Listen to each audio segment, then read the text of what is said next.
Kung nagsabuatan ang isang contractor at isang politiko sa isang ghost project, ano ang pinakamabigat na pwedeng ikaso sa kanila?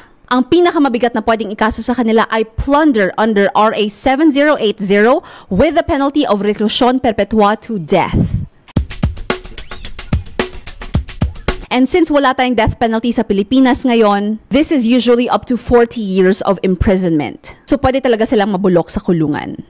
Para ma-charge sila ng plunder, dapat merong ebidensya na first, meron silang ill-gotten wealth na umaabot sa 50 million pesos. Second, nakuha nila ang yaman nito galing sa public funds through a combination or series or criminal acts, like carrying out ghost projects, concealment of funds, malversation, misuse of government funds and properties, at iba pang acts. And lastly, dapat ang contractor ay may kasabwat na politiko or public official or government employee, and their conspiracy can be proven. Ayon sa batas na to, pwedeng panagutin ang isang contractor na nagpakasasa or nagpakayaman at the expense of Filipino people, pero mas pwedeng panagutin ang mga politician or mga public officials or government employees na mastermind nito. Kung ang isang government employee or politician is found guilty of plunder, ito ang kanyang parusa. Pagkakulong ng up to 40 years, perpetual disqualification from holding public office, forfeiture of assets or pagkumpiska ng properties, bank deposits, investments at iba pang ari-arian,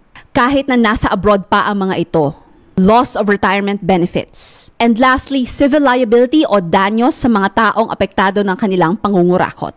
And if it can be proven na kasabwat ng mga contractors at politiko ang kanilang mga asawa, mga anak, or kapamilya, well, they too can go to jail for life. That's according to Section 2 of RA 7080. Sino ang pwedeng mag-file ng kaso sa kanila?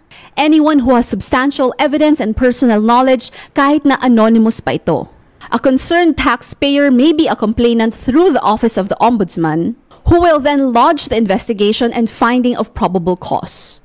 Also, as taxpayers, you can do your own lifestyle check sa mga pamilya or mga anak ng mga contractors and corrupt politicians if you believe that their lavish lifestyle is actually from ill-gotten wealth or plundered money.